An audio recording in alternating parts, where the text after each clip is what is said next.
Hello, everybody. Welcome to Sports Scope. I'm your host, Robert Butler, on this, what is today? Tuesday, January the 3rd.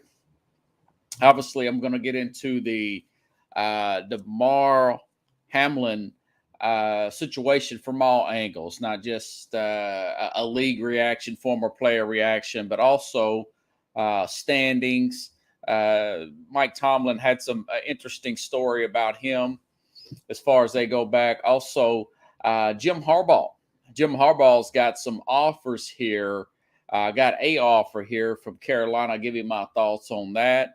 And of course, quick take on the college football playoffs. Go ahead and get this first break out of the way, folks. I'll be right back. Give you my full analysis and opinion of this situation here in a minute and 19 seconds. Hello, Sports Scope followers. After 5 years of doing this program once a week, balancing a 60-hour work week job, I've decided to do the program 5 days a week, 1 hour a night, taking a significant pay cut.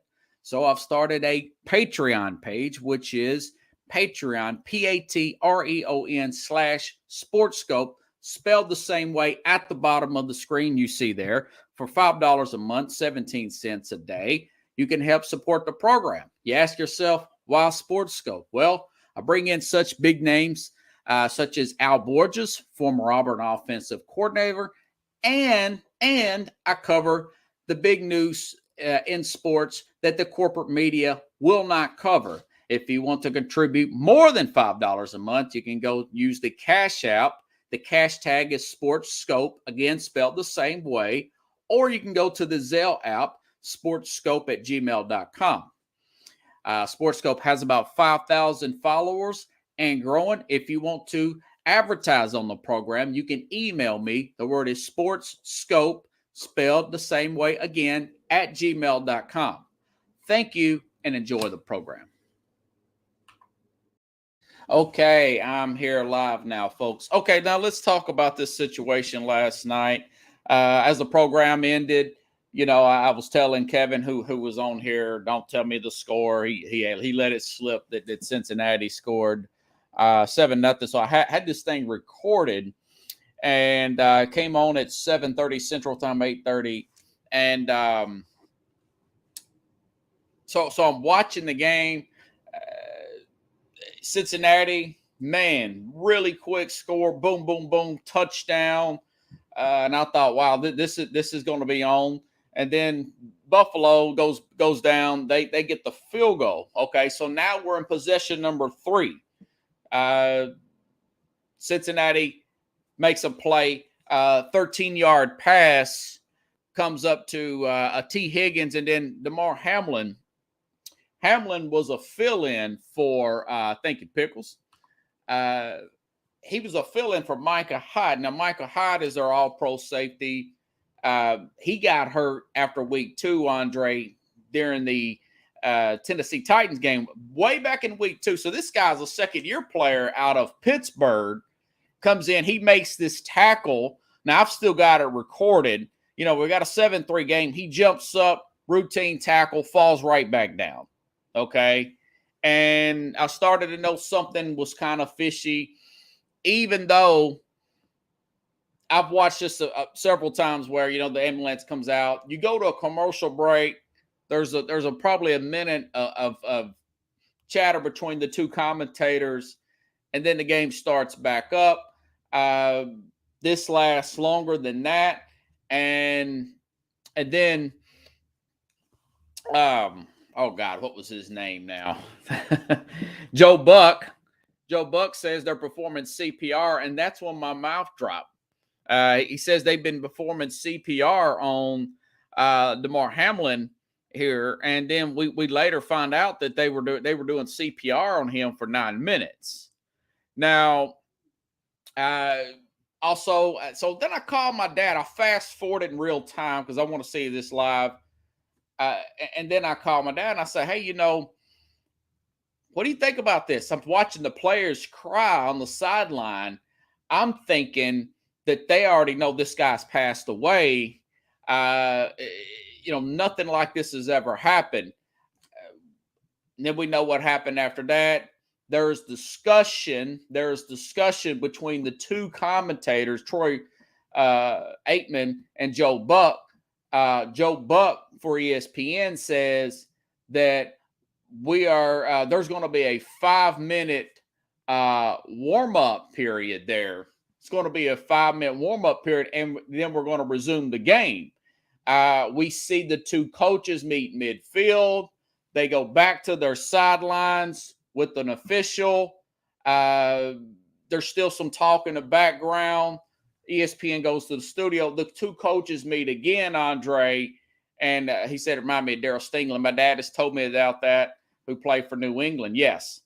And so then they're leaving the stadium, and the game's postponed, and then just a few minutes later, then we find out the game has been canceled. My thoughts are like a lot of yours. I can say what people on TV can't say. I thought he had died, and his mother and father were not notified. Like Colin Coward said this morning, it's the NFL's biggest nightmare, guys. And I was as shocked as any of you were to see this. And so I didn't sleep well last night thinking about this. Be honest with you, folks. I didn't sleep well. I got on this program and said this is the biggest game of the year, and I'm thinking about this young guy, and I found out he started a foundation for kids and everything. But anyways, so then I wake up at 3:00 in the morning. I'm still reading that he is in critical condition. Turn on Fox News. They bring a doctor on. She's saying that the brunt force to the chest between heartbeats can cause a cardiac arrest. And what's that idea? I floated to my dad. He said, maybe he snapped his neck. I said, nah, I think the way he fell down, it may have been some kind of heart attack. He may have had a heart problem that the league didn't know about, a rare heart condition. Then we find out it was cardiac arrest that when we woke up this morning, which was basically a heart attack. And going back to this doctor on Fox News, she says, if you hit him just right, and that's hard for me to believe. That's hard for me to believe that happened. Okay. And going back to the Joe Buck comments about the 5-minute warm-up, ESPN, as of this afternoon, still stands by that report, even though Mr. Vincent with the NFL, I think he's with the PA, also works with the league, said they never said that. I think they're looking at the optics, and they were trying to back out of that situation. So they went on and canceled the game. And for the record, my opinion on that, the sadness that I'm seeing from the other players, from the coaches around the league, the mainstream news, the media's covering this story. The way I feel personally, I feel awful for this situation. It reminds me in an NFL sense, okay, just hear me out. In an NFL sense, with the cancellation, it reminds me a little bit of the 9/11 situation where the NFL completely canceled the games the following week. They canceled all the games, and I felt so down. I wasn't even then, because I'd just been in New York after 9/11, and two teams play in New York City. It's hard to go to work when something that drastic happens. But when you're looking at a guy that was resuscitated on the field, one reporter, I looked this up after hours of looking into this, said that he had a pulse, but he wasn't breathing on his own. They put a defibrillator on Hamlin on the field and got him to breathe on his own. He's got his vitals back to normal. But I can see why this, and there's other, the NFL announced that this game's not going to be made up this week, guys. It's not even going to be made up this week. We don't know if he's got brain damage from this, okay? So it is a lot of different angles to look at it. But going back to what this doctor said in the morning, she said that the perfect timing of the chest hit in between heartbeats could trigger that. She thinks that's what happened. Now she's not the woman's, the guy's cardiologist. But my thing about that is, why hasn't that happened more? You think about going back to 1960 when we had the first Super Bowl. Let's just talk Super Bowl era. Till now, we've never seen this. I've read about guys that's covered the league 35, 40 years. They've never seen anything like this. All the NFL, all the dirty hits, all the Darryl Stingley's. Yes, we've seen guys be paralyzed, but we've never seen a guy's heart stop on the field like that from being hit. I was personally at the Titans season opener 22 years ago when Steve McNair got his sternum broken, Andre. I was at that game. It was one of the last plays of the game. A guy from Kansas City, a 300-pound lineman, hits him in the chest, breaks his sternum. He considers retirement. Jeff Fisher told this story at his funeral. He considers retirement because he couldn't hold his kid above his head. He missed a few weeks that year. Titans go deep in they go to the playoffs, get a 1 seed, they get put out.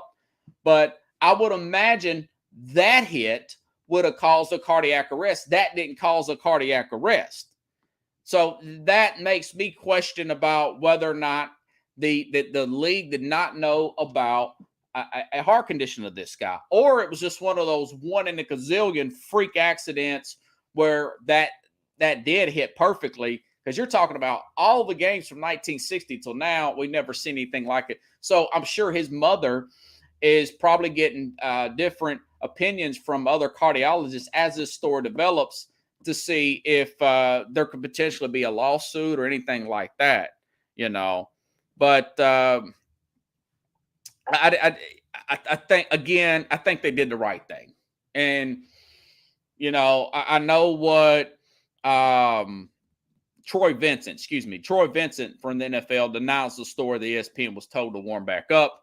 Part of me thinks that the two coaches got together and they're watching. Even the players for Cincinnati were crying. T. Higgins felt bad about it. Bart Scott said he lowered his head. I watched the play 1,000 times. I need to post it here and record it. Nobody else will show it. It looks very routine. Okay. He took him a little high. He took him down a little high. It looks very routine. Either way, that didn't happen. Skip Bayless puts this out, though, because these are a battle for the number 1 seed. Skip Bayless of Fox Sports, she was of ESPN. He says, no doubt the NFL is considering postponing the rest of this game, but how? This is late in the season, a game. This is Skip Bayless. No doubt the NFL is considering postponing the rest of this game, but how this late in the season, a game of this magnitude is crucial to the regular season outcome, which suddenly seems so relevant.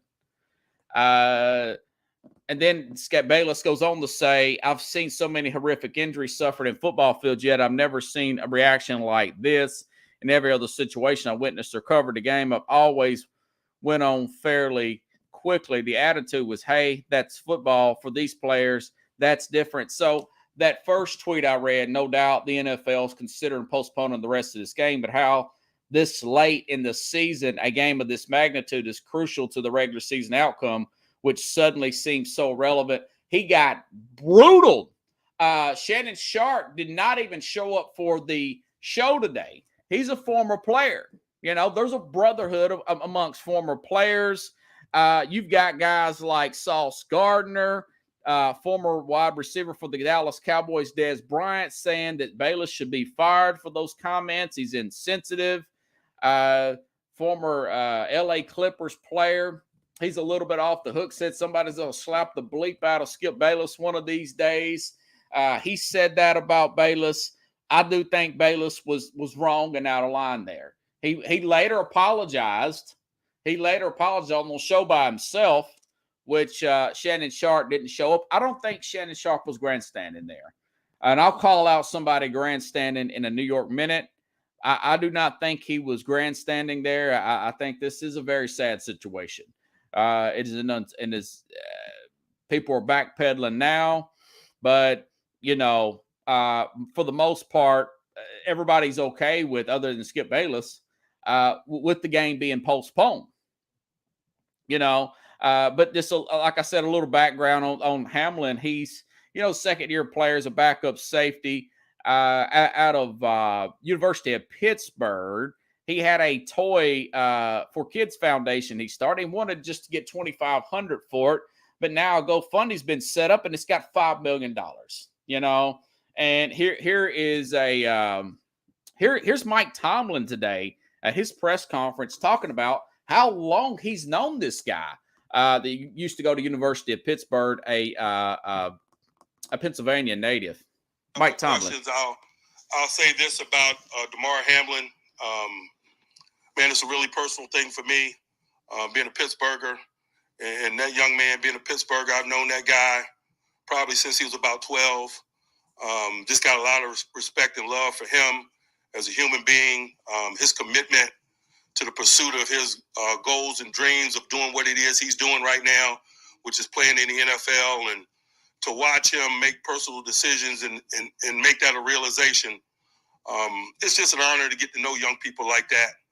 Had an opportunity to express that to him whenever I see him. We've played Buffalo each of the last 2 seasons, and he and I get to have a moment because it's just cool to not only appreciate these guys in terms of where they are now, but to know them since they were younger people, and to watch their maturation, their development, to watch them,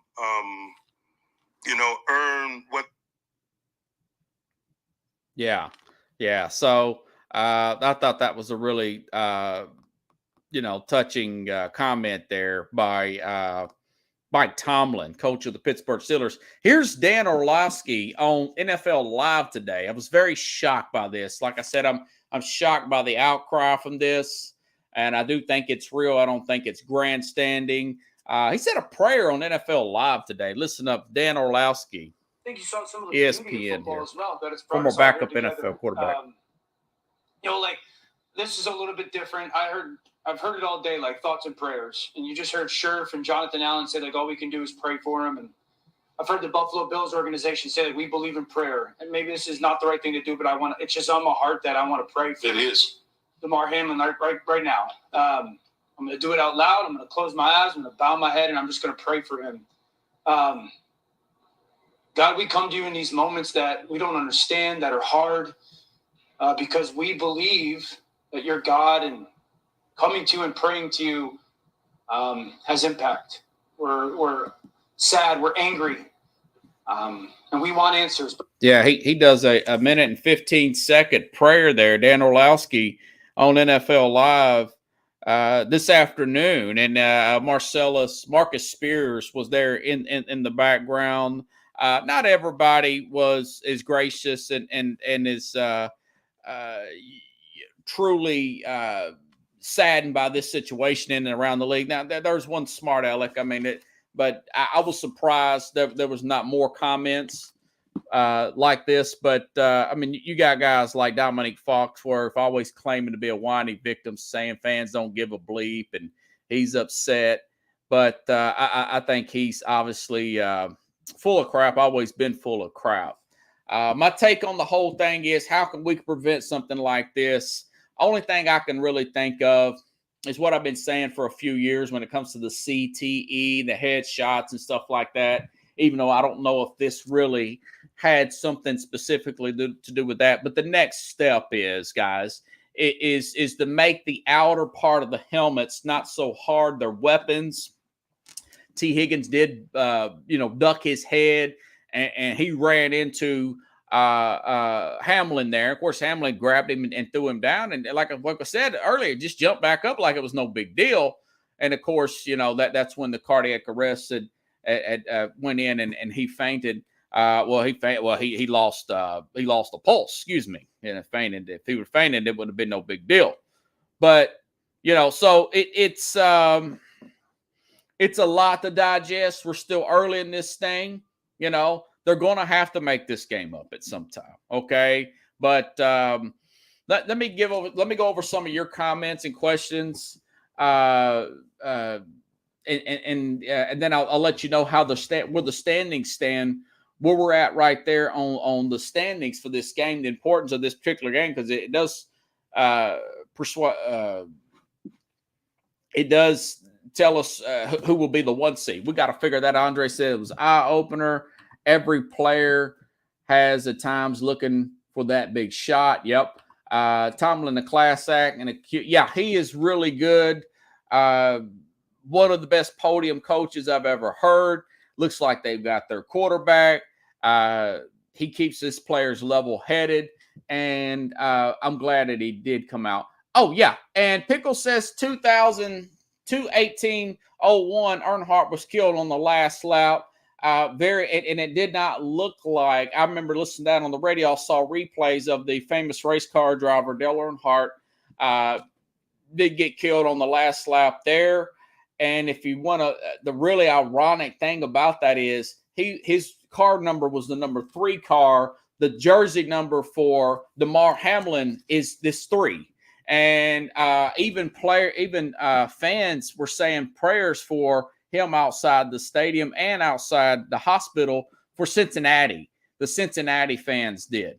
There's candlelight vigils. There's a lot of respect from the fans. This is very uniting.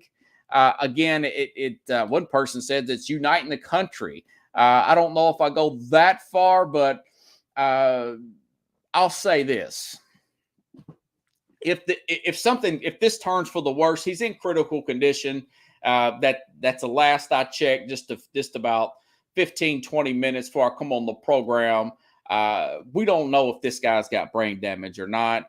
We don't know if he's even going to make it or not, and I'm hoping and praying for him too. I'm distraught about it, and I usually can decompartmentalize stuff like this. I'm just being honest with everybody about this whole situation. But if the NFL went totally dark this weekend, I would be okay with that. And maybe that's what they're trying to do, is work out the logistics, because you got to look at playoff scenarios, because these stadiums have contracts for other events that go into February. They have to look at all that logistics and get all that taken care of. I think if they went dark, I would be okay. If something, even if it just stayed like it is, you've never seen a guy's heart stop on the field like that. Okay, players have been knocked out. Players have yes, they have been paralyzed and whatnot, but you've never seen a player die. This was Monday Night Football. It was highly rated, probably 20 million people watching. Mothers around the country. I talked to a good friend of mine. Her son's 4. She told me Friday, before all this came down, that she didn't want her son playing football. She's already got him into basketball. And then today I saw her, and then she said, "You see why?" And I said, "Well, yeah, Aria, I do." And this sport has taken a lot of hits, even though I love to talk. I've dedicated a career and not even making any money right now talking about this stuff. But I'm also a realist and human about it too. Pete Rozelle caught flack when he didn't cancel the names after the Cleveland game. President Kennedy was killed. Yeah, that's a good one, Andre. Yeah, I forgot about that. I remember a lot of this stuff, even though it was before my time. The NFL, I believe ESPN, that they wanted to warm up.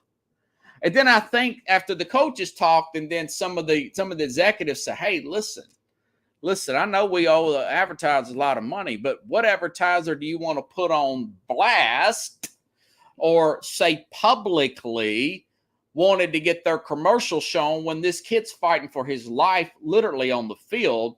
9 minutes of doing CPR is a very serious thing. That is a tragic moment. Okay. Skip is catching folks. Terrell Owens. Yeah, Terrell Owens spoke out. Hank Gathers. Reggie Lewis fell out of Boston hands. And Pickle said it was Sunday ink at chest bursting.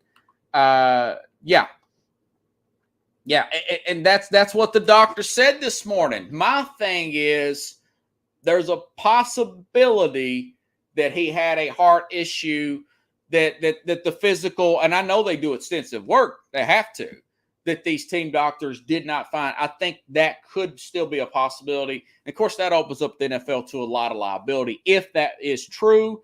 that once in a gazillion chance of somebody getting hit exactly between heartbeats at the right place at the right time. That can also be true too, but I'm leaving everything on the table of what happened. I do think that there will be some type of investigation. If not, the mom should push for one. It makes you wonder if you can make a full return. I guarantee you he'll be gun shy on the field. What Condre says, that's a possibility that he may never play again. I hope he does. But usually something like this happens. You usually don't see the guys play again. Joe Buck had never mentioned the 5-minute thing before the word on the network. ESPN is standing by that, Pickles. They are standing by that. But either way, it's a tragic moment. Back to the football side of it. As far as the standings right now, the AFC, without this game, Kansas City has the 1 seed. We have a week to go, okay? Kansas City currently has a 1 seed, and they play the Raiders on Saturday.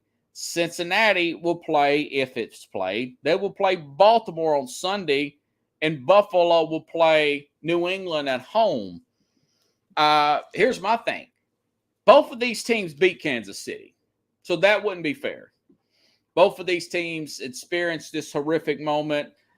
This was supposed to be a big come-out party between Mahomes or Allen and Joe Burrow, and the winner of this game would likely, again, Baltimore. Cincinnati would play Baltimore. Baltimore probably won't have Lamar Jackson. I think Cincinnati would beat Baltimore. Buffalo would probably beat New England at home. So the winner of this game would likely win the AFC 1 seed and get that bye week, get that critical bye week. So they've got to figure out some way to get this game played. They've got to figure that out. Like I said, my guess is the league will make it work and perhaps extending the playoffs if the game goes unplayed. The Kansas City gets the 1 seed when both of these teams beat Kansas City, and they've all got the same record. That's not even fair, not even to say the least. Even if they did give Kansas City the 1 seed, if Kansas City goes on to win the Super Bowl, it's a major asterisk by it. There's a major asterisk by it. Football-wise, historically speaking. So it's something that the NFL, this is a hard decision. This is a hard decision, a lot of logistics. I think they'll get it right. I really do. And we're just going to have to wait and see. I thought all this would be ironed out today. I think the NFL is trying to clean up what was said, which I do believe that ESPN's telling the truth about the 5-minute thing, and they really want to see how bad his condition is going to be, in my opinion.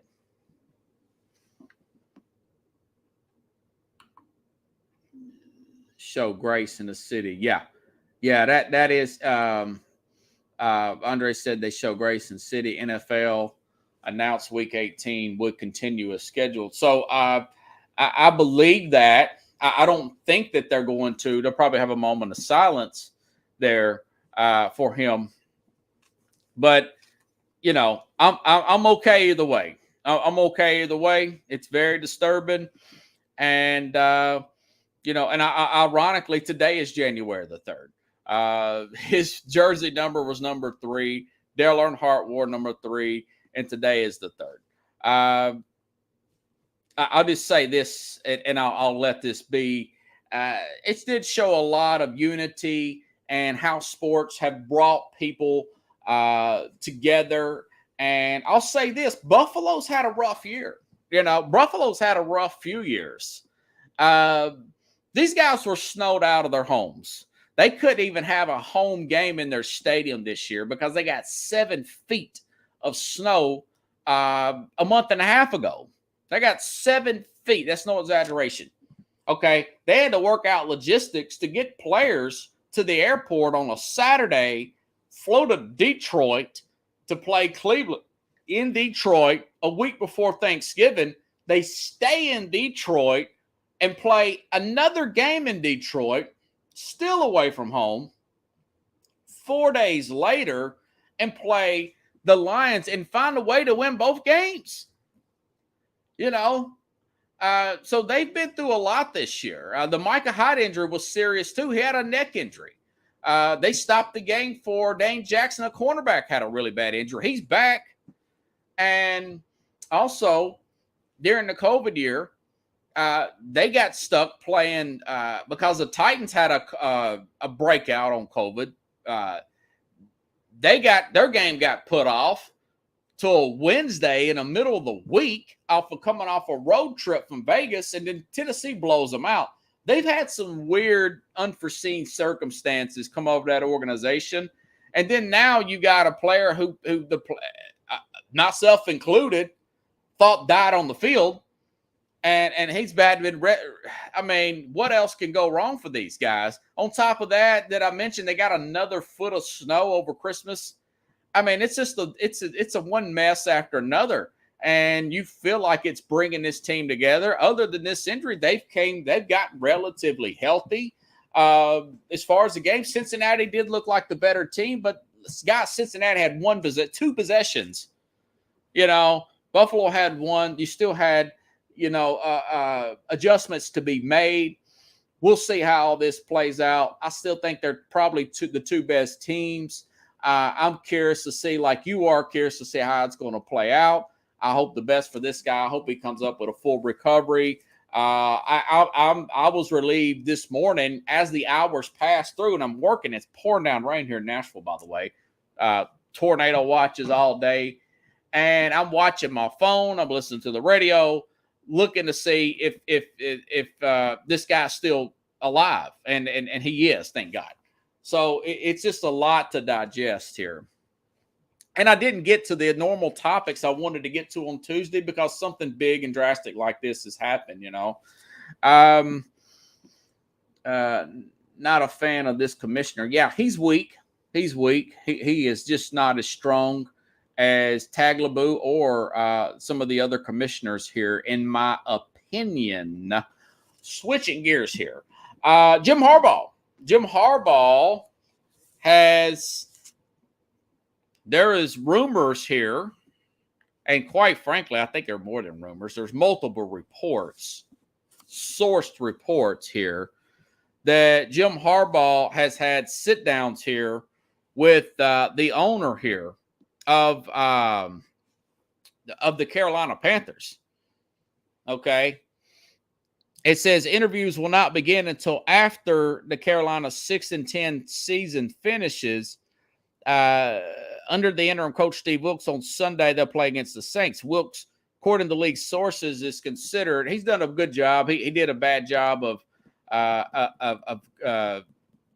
getting Mike Evans covered last week, like I predicted, because their lead corner was out, J.C. Horn. But Wilks, according to league sources, is considered a strong candidate for the full-time job, replacing Matt Rule, 1-4 start. The conversation between Tepper and Harbaugh, whose team lost to TCU on Saturday, this report says college football playoffs was the first reported by Queen City News, the Panthers broadcast partner. Harbaugh has sincere interest in the Carolina job, according to Queen News. Okay. And, of course, Tapper said that he would not want to get another college coach. Now, Harbaugh's a different animal. He played in the NFL as a quarterback, and also he was pretty successful in his short stint there with the 49ers. Remember getting them to the Super Bowl, but he wore thin. He wore thin on management, ownership there. The rest is history. They fire him and move on. Or he quit. I don't know. The air quote mutually agreed to part ways, unquote. So then long story short, he wears thin. Also, my thoughts, why would he even leave? Why would he leave Michigan? Well, for one thing, yeah, they did lose. I think back in December of 2021, a year and 1 month ago, they made him take a significant pay cut from $7.5 to $4 million pay cut and make some staff changes. They were recently blown out by Ohio State. Anyways, well, no, December 21. Either way, took a significant pay cut only to now he's beat Ohio State twice. I think this may have been slightly before that game. Either way, makes no never mind. $4 million, had to make some staff changes. He takes the pay cut. He makes the staff changes there. They beat Ohio State last year. They beat Ohio State this year. Of course, they lost in the semifinal last year to Georgia. They lost to TCU this year. He still will have J.J. McCartney back for the next year. My thing is a couple of reasons why I think he wants to leave Michigan. Number one is he's still not recruiting as well as Ohio State is in his own conference there, okay? He's still not as recruiting as well as Ohio State, even though he beat Ohio State twice. Number two, he still feels slighted by being made, by taking that massive pay cut here. And quite frankly, go back to recruiting. He's not recruiting as well as Georgia and Alabama. He's thinking that this is as far as he can go with Michigan, okay? What type of situation would he have in Carolina? He's got Sam Darnold as quarterback, not saying much. He does have an up-and-coming defense. I'll give him that. He does have a top 10 draft pick. They've only got $1 million in cap space. And he's also got a rich, frustrated, impatient owner that he will have to deal with in Carolina. This guy would probably have to pay him. Now, his salary's back up to $7.5 now after the season last year. Maybe Tepper offers him 10 to 15, maybe $20 million a year and guarantees a lot of that contract, even if he gets fired. And Harbaugh will take another stab at the NFL. Maybe they'll go out and get another quarterback. They'll make that happen. My thing is, I wouldn't do that. Maybe he should take a job in the NFL. But my thing is, I wouldn't want to work with this David Tepper guy. I just think that the team is not quite there. There's too much uncertainty at that quarterback position. Only way he takes this job or a job like his, because he was really excited about Colin Kaepernick. When they drafted Kaepernick out of Nevada, he says, man, this is the best quarterback in the draft. I can't believe he's still on the board. So they take this young guy. Even though they had Alex Smith, he can run like the wind blows. I don't think he thinks that about Sam Darnold. But that being said, it's still in talks. He may be irritated with the AD and some of the powers to be at Michigan. He runs hot on people. He's the car that runs really well, but he starts to overheat, and you've got to turn the air conditioner on to cool the engine so the engine won't blow. He never stays anywhere too long. Look what he did at Stanford. They pulled off the biggest upset in college history, football history, point spread wise, 41-point underdogs. They beat a really hot and primed USC team that year. But he had to move on. He runs hot. He runs hot everywhere he goes. You know, that's how he does. He burns himself. He's kind of like Urban Meyer, except he don't actually technically have the championships. You know, he don't have the championships. So I would to sum it up, would I look at the NFL? Yes. Hard pass though on Carolina Panthers. Like I said from the beginning, Arizona, I think this time next week, Black Monday have already been passed. We'll be talking about the Carolina Panthers. Now, Kyler Murray, that roster, that's something he can work with. That's something he could work with there. That would probably be the best job. I don't know if the Charger job is going to come open. Now, not unless they get humiliated. I don't know. And this would be interesting. You talk about two heads butting. There's no way he would work in Dallas. Him and Jerry Jones would be pop, pop, pop. I don't even know if that would last a season in Dallas. You know, that would really be crazy if Mike McCarthy, you know, they go one and done. And I think that right now, if things work out the way I see it, I think Tampa would host the Cowboys, and as good as the Cowboys have played, you can't trust the Cowboys on the road. They won 16-3 at the beginning of the season, and they'll probably lose at Tampa 16-19-3 in my opinion.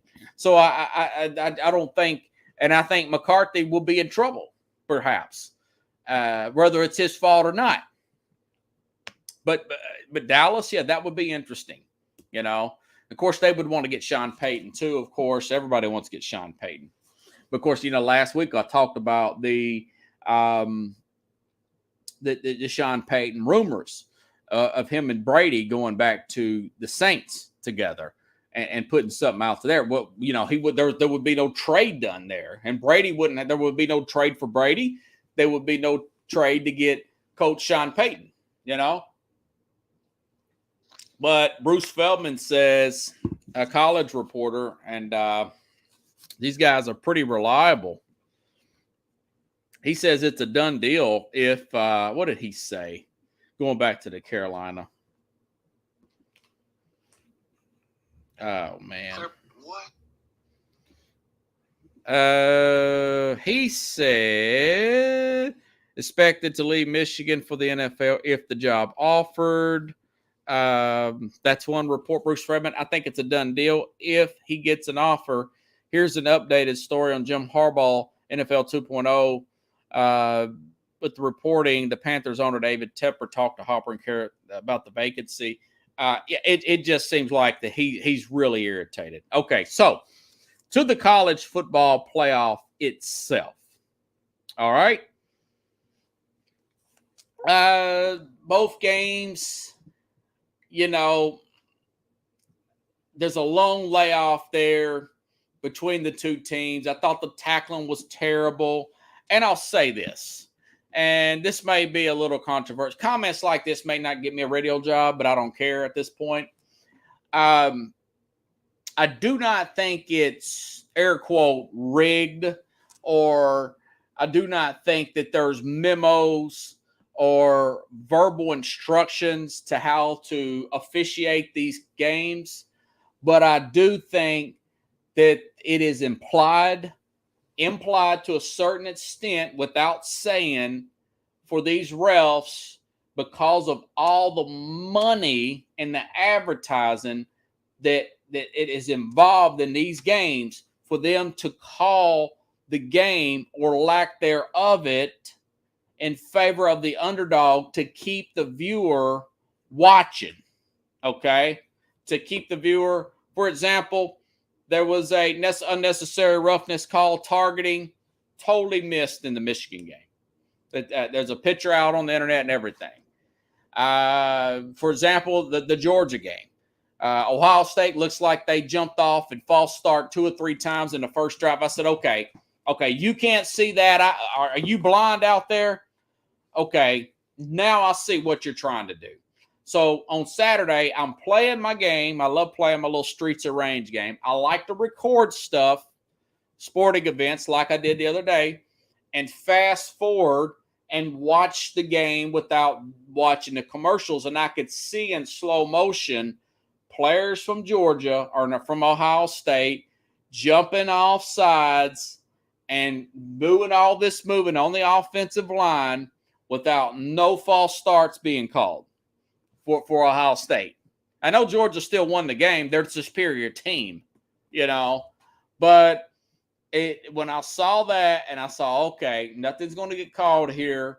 And quite frankly, multiple angles for the first touchdown there with Michigan, where the guy fell with his rear end in the end zone, it looked like one angle looked like he was in the end zone. So it's just stuff like that just sees. And it made me think about Tim Donaghy, this guy had a gambling problem, former NBA ref, told a lot of stuff about the 2002 playoffs and between the Sacramento Kings, the Western Conference Finals, and the LA Lakers, that he says that the NBA wanted us to officiate that game to get it to 7 no matter what. I found a soundbite, and he explained about the extension of these series and the kind of money that's involved here. Tim Donaghy, former NBA referee. tax-free. At the NBA level, especially during the playoffs, the league would really dictate what they wanted called in a game, and that would put a team at a huge advantage or disadvantage moving forward in a playoff series.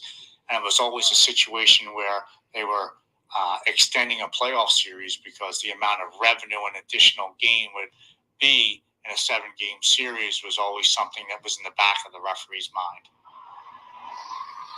Everything's fueled by money, and they know each additional game is tens of millions of dollars into the league office. So it's a culture of the bottom line, which is money. Yeah, and those commercials in these college football there were 4 and 5, 6 commercials. That I'm like, man, I'm fast forward. I'm thinking to myself, there's a lot of commercials there. That is a lot of commercials. When you get more than 2, you're talking 5-6 minute. That's at TV. That's a lot. 5-6 minute commercial break. Now, of course, we know the Super Bowl is those big high production, multi-million dollar production commercials, and we all look forward to it. But most time, you just want to get through the commercials. I understand. Trust me. Look, I'm not making any money here, but I understand you have to make money for your product. But it just feels like it is implied to keep the audience. The audience drops on blowouts, folks. Breaking news story. The audience drop. But if you're keeping the audience engaged in the game, now, of course, you can do all that you want to. If the team is just really good, you're just going to be out of luck. Like Alabama, they don't really want to see Alabama in the playoff because usually Alabama plays well and they dominate. I looked at the ratings for the biggest games of the year. And the biggest game of the year, ratings-wise, was Ohio State and Michigan in the regular season. We haven't got the ratings for the playoff games, but they're pretty sure they were high. It was a lot of scoring, a lot of missed tackling, if you ask me. I don't like those 30-day layoffs. Georgia looked awful. Ohio State, we're told how bad. They still had that bad taste of that 21-point defeat in their head. They still got guys like Marvin Harrison Jr., not even eligible this year, not even eligible to come to the NFL this year. You got guys like him going to get drafted really high next year. C.J. Stroud's probably going to be a top 5 pick at the quarterback position for Ohio State. Ohio State's got some players. I'm not going to diss Ohio State. Georgia's got a lot of players. They got a defensive line, cornerbacks, and those cornerbacks played. Ringo had the worst game of his career, I think. He gave up 2 touchdowns. And you think about the NIL, you got these 30-day layoffs, which means there's a lot of money. Which you got a 19, 20-year-old here, 21-year-old, and, they're distracted, and you could tell by their play that they just didn't play that well. Now, of course, I'm saying this, and Georgia won. And Pickle says corporate America owns professional sports. Yeah. So I don't think it's a air quote conspiracy theory. It's just common sense here. That the longer you keep the game competitive from a fish, and why would the announcers say anything? The announcers work for the networks. Who pays the networks? The advertisers. The advertisers pay the networks, okay, and then the networks pass that money down to the obviously to the schools. They pay big money to these conferences to show these games, billions and billions of dollars to the Southeastern Conference, to the Big Ten Conference, to show these games. Well, who in the heck pays the networks? Well, the advertisers, folks. All those insurance commercials, Dr. Pepper, okay? All the Coke. You want you to drink as much Coke and a Dr. Pepper as you can, eat all the Taco Bell. But, hey, you need health insurance, so we know you're eating all this cholesterol. Here, take the health insurance here. You might want to do this. Health insurance, you need car insurance, right?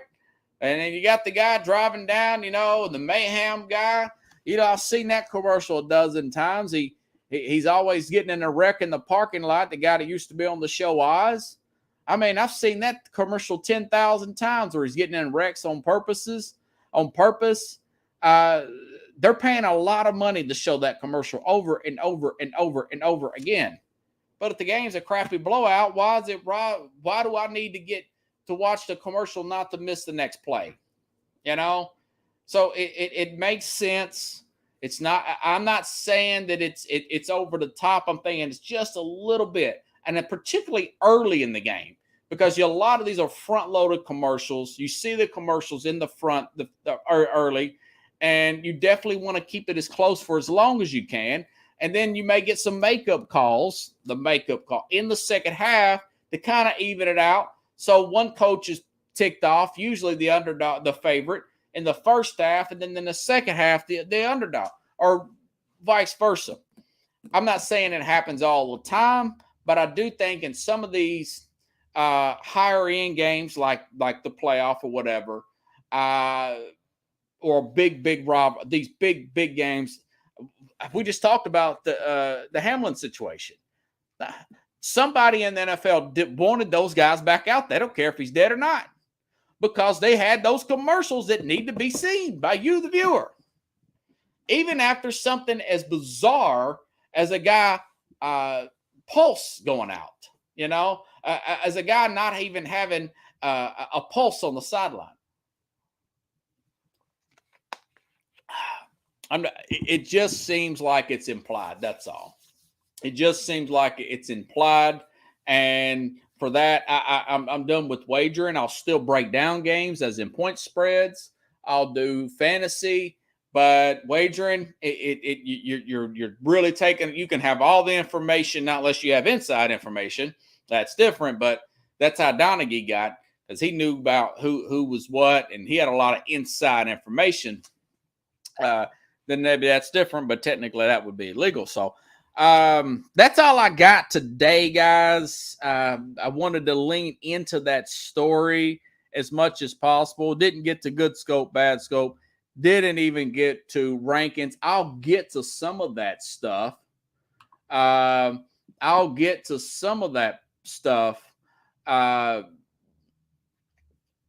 Tomorrow's program. I'll get some of that tomorrow. Hopefully we'll have an interview there. Pickles says the players union. And I think what happens with that, Pickles, I think what happened with that is I think the coaches were so distraught by this image of their players crying. And I think those coaches in the back of their mind this time last night, guys, thought that maybe he's not going to make it.